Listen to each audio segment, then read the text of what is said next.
Hello students, welcome to your YouTube channel Nurture Classes for Biology. Today I am going to continue the chapter Fundamental Unit of Life, class 9th. In the last lecture we have studied introduction about the cell, means definition of cell, what are the discoveries related with cell,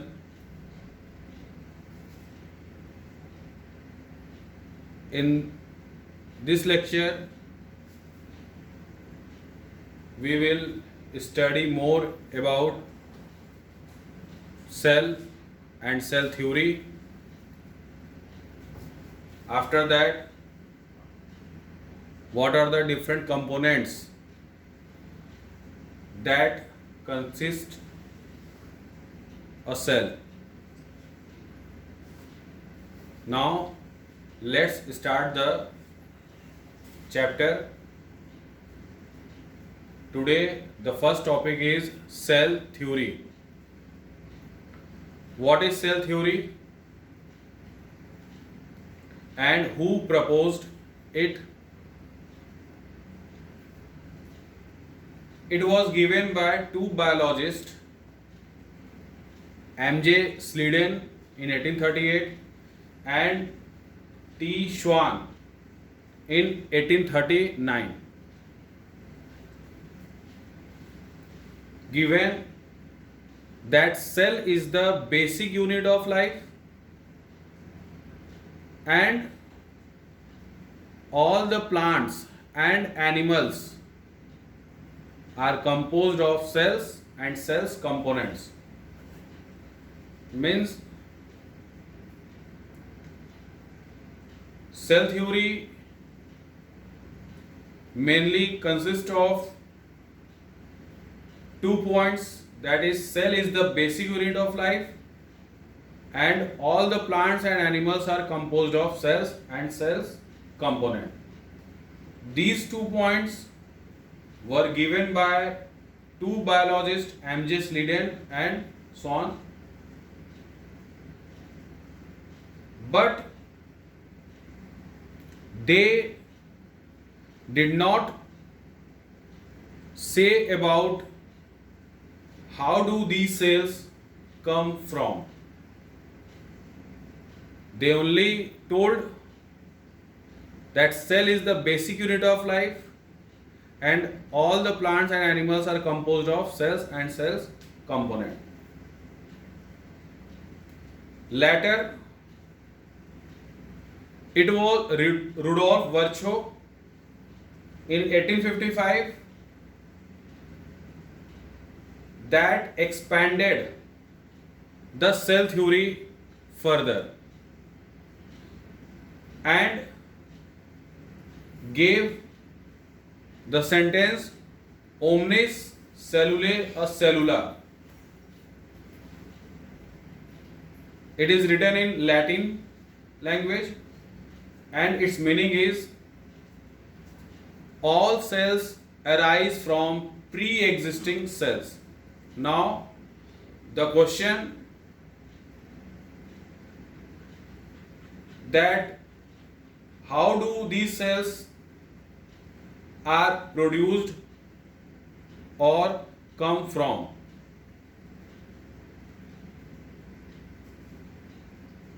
Then Rudolf Virchow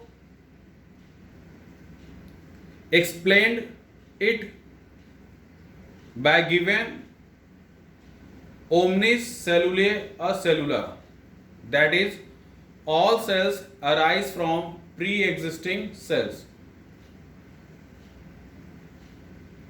हमने last lecture में fundamental unit of life cell के बारे में introduction पढ़ा था, जिसमें cell का definition और उससे जुड़े हुए जो डिस्कवरीज, जैसे सेल का कौन खोज किया, लिविंग सेल कौन खोज किया था, न्यूक्लियस का या फिर प्रोटोप्लाज्म टर्म कौन दिया था, ये सारी चीज़ें हमने लास्ट लेक्चर में कवर की थी। आज हम उसके आगे कंटिन्यू करेंगे, जिसमें कि पहला टॉपिक क्या है, सेल थ्योरी। तो सेल थ्योरी क्या था और किसने इसको दिया था। तो सबसे पहले सेल थ्योरी जो प्रपोज किए थे वो दो बायोलॉजिस्ट थे, जिसमें एमजे स्लीडेन 1838 और टी स्वान 1839। इन्होंने अलग अलग ईयर बोला था,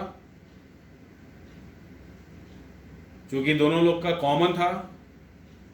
इसीलिए सेल थ्योरी देने के पीछे जो रिस्पॉन्सिबल पर्सन थे वो एमजे स्लीडेन एंड टी स्वान, जिन्होंने ये कहा कि सेल ही बेसिक यूनिट होता है किसी भी लाइफ का, चाहे कोई भी लिविंग ऑर्गेनिज्म हो, चाहे वो यूनिसेलुलर हो, चाहे मल्टी सेलुलर हो, चाहे प्रोकैरियोटिक हो, चाहे यूकैरियोटिक हो। तो सभी का जो यूनिट है वो क्या है, सेल। और दूसरी बात क्या बताई थी उन्होंने, कि सभी प्लांट्स और एनिमल्स वो किससे बने होते हैं, सेल से बने होते हैं, और सेल के कंपोनेंट से, वो कंपोनेंट्स जो सेल को बनाते हैं। तो चाहे लोअर लेवल के प्लांट्स या एनिमल्स हो, चाहे हायर लेवल के प्लांट्स और एनिमल्स हो, चाहे सिंपलर हो चाहे कॉम्प्लेक्स हो, सभी प्लांट्स और एनिमल्स किससे बने होते हैं, सेल से।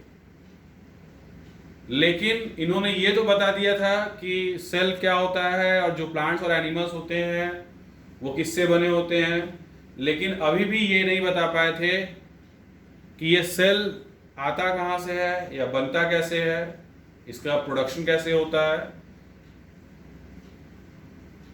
कुछ सालों बाद 1855 में रुडोल्फ वर्शो थे, जिन्होंने सेल थ्योरी को और आगे बढ़ाया और एक पॉइंट दिया कि ओमनिस सेलुले सेलुला, जिसका मतलब होता है कि all cells arise from pre existing cells. जो जितने भी सेल्स आते हैं वो पहले से रह रहे सेल से ही निकल कर आते हैं। मतलब जो पहले से एग्जिस्ट कर रहे हैं, अस्तित्व में हैं, वही सेल्स नए सेल्स को जन्म देते हैं। इस तरह से सेल कंटिन्यू होता रहता है। तो ये 3 पॉइंट्स मिलकर सेल थ्योरी को कंप्लीट करता है। पहला ये कि cell is the basic unit of life. दूसरा, all the plants and animals are composed of cells and cells components। और तीसरा और last point, all cells arise from pre-existing cells। ये 3 पॉइंट्स मिलके क्या कंप्लीट करते हैं, सेल थ्योरी को करते हैं। तो ये पूरा डिटेल सेल थ्योरी के बारे में, किसने क्या दिया था, कब दिया था। इसके बाद हम डिफरेंट शेप्स और साइजेस ऑफ सेल्स के बारे में पढ़ेंगे। There are various forms of cells in respect of shapes, sizes and functions. Now the longest and branched cell is human nerve cell. It is longest up to 1 meter. Some human nerve cells are 1 meter, and it is also a branch cell. The smallest cell is mycoplasma और PPLO, pleuropneumonia like organism. Mycoplasma is a cell wall deficient bacteria.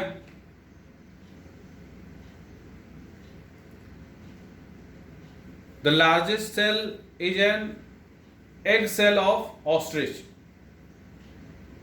It is the largest. So please don't confuse with the term largest and longest. Smallest cell in human being is male sperm cell. तो जो different shape size के sales हैं उन्हें हमें पढ़ना है।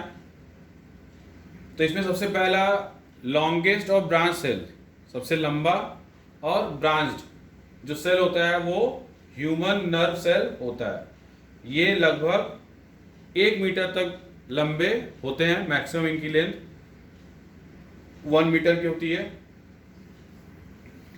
सबसे छोटा सेल स्मॉलेस्ट सेल जो होता है वो माइकोप्लाज्मा या उसी को पीपीएलओ प्लूरोनिमोनिया लाइक ऑर्गेनिज्म भी कहते हैं, जो कि एक बैक्टीरिया है जिसमें सेल वॉल नहीं होता। यही एक ऐसा बैक्टीरिया है जिसमें सेल वॉल नहीं होता। तो ये सबसे छोटा सेल होता है। लार्जेस्ट सेल जो होता है वो ऑस्ट्रिच का एग सेल होता है, वो लार्जेस्ट सबसे बड़ा। और ह्यूमन बीइंग में स्मॉलेस्ट सेल, सबसे छोटा सेल ह्यूमन बीइंग में वो क्या होता है? मेल स्पर्म सेल, जिसको मेल गैमेट्स भी कहते हैं।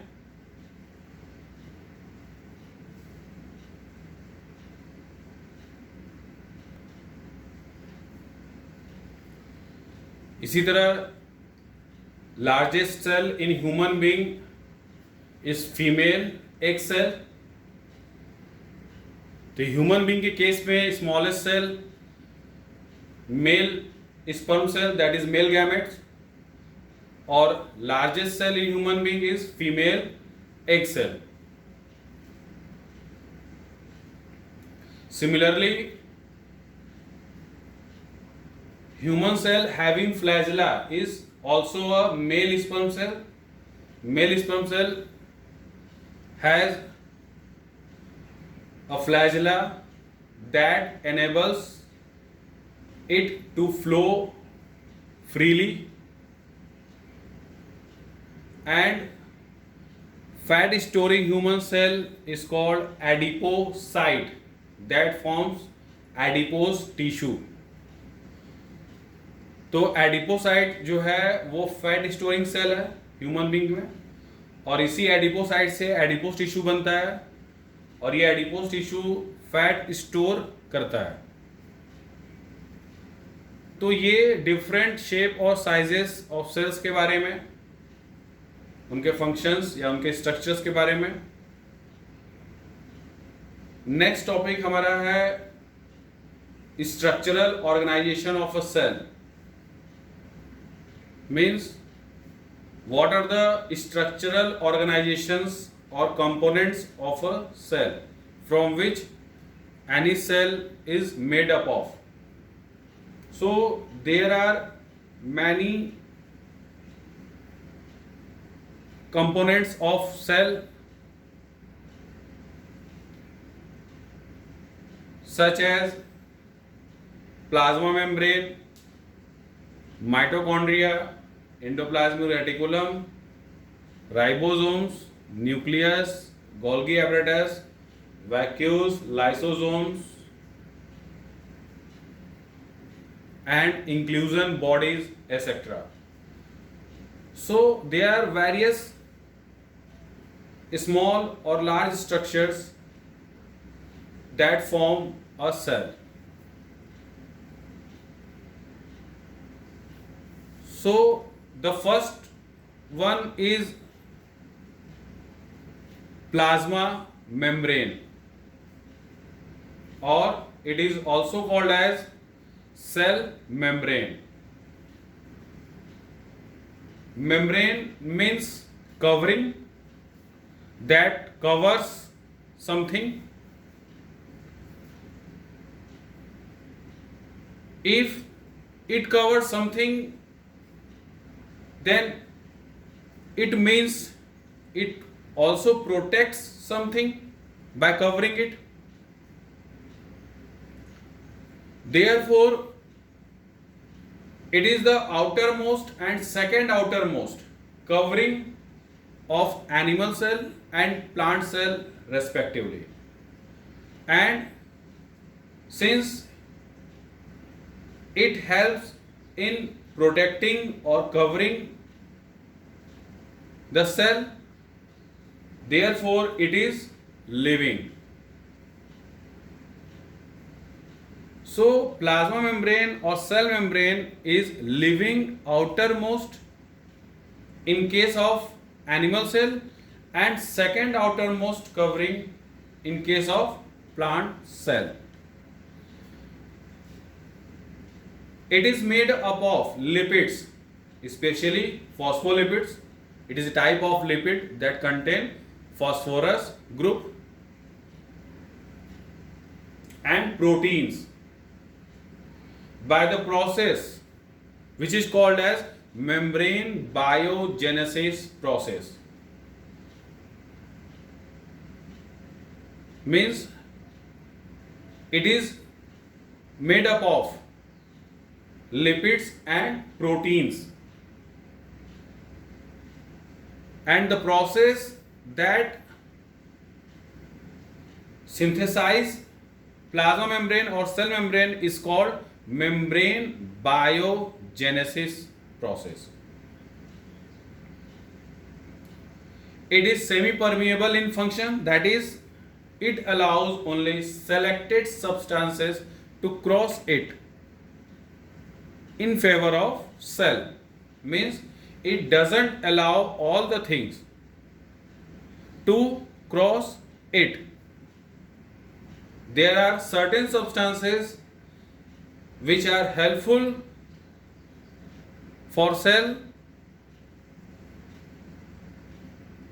and thus allow to cross it. Therefore, it is also called as semi-permeable membrane. Semi means half. Therefore, it allows only some of the substances to cross it. तो structural organisation of cell हमारा अगला topic है. इसमें हमें यह जानना है कि जो सेल होता है वो किस चीज से मिलकर बना होता है, कौन कौन से कंपोनेंट्स होते हैं, उनका क्या फंक्शन होता है, किससे वो बने होते हैं या उनका क्या रोल होता है, वो क्यों सेल के लिए ज़रूरी हैं, अगर वो ना रहे तो क्या डिसऑर्डर क्रिएट होगा. तो बहुत सारे स्ट्रक्चर्स हैं, कंपोनेंट्स हैं सेल्स के जो मिलकर सेल को बनाते हैं और इसी वजह से सेल इंडिपेंडेंटली सरवाइव कर पाता है. जैसे plasma membrane, nucleus, mitochondria, endoplasmic reticulum, Golgi bodies, lysosome, vacuoles, cytoplasm etcetera.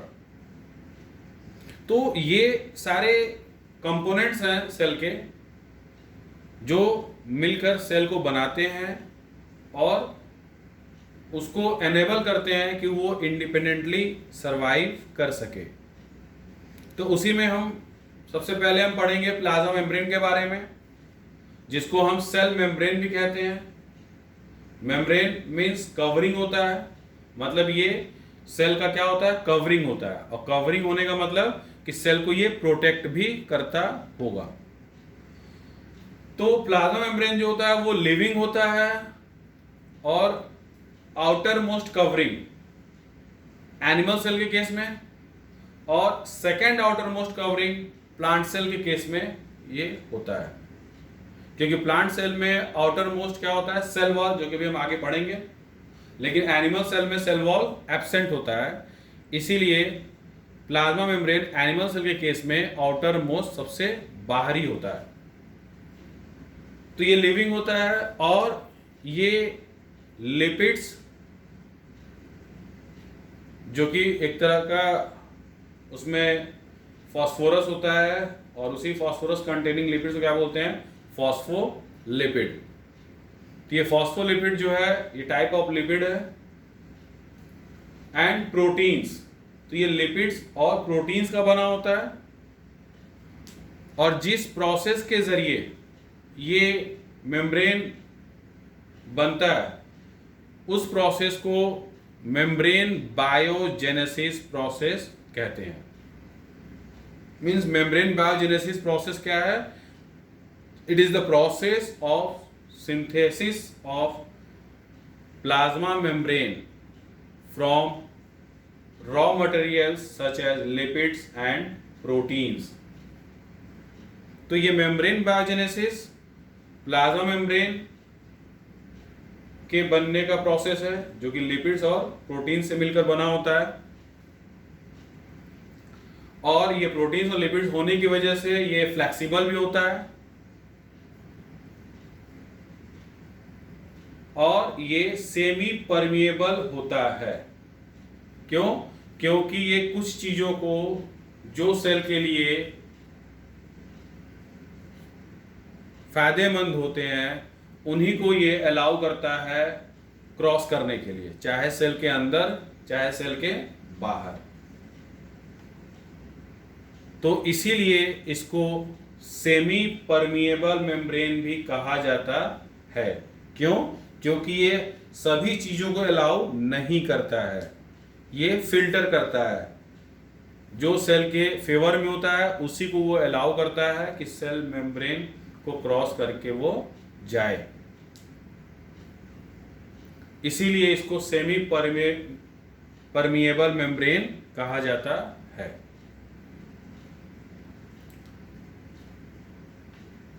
Next lecture में प्लाज्मा मेम्ब्रेन के फंक्शंस को और कंटिन्यू करेंगे और बाकी स्ट्रक्चर्स को भी हम पढ़ेंगे।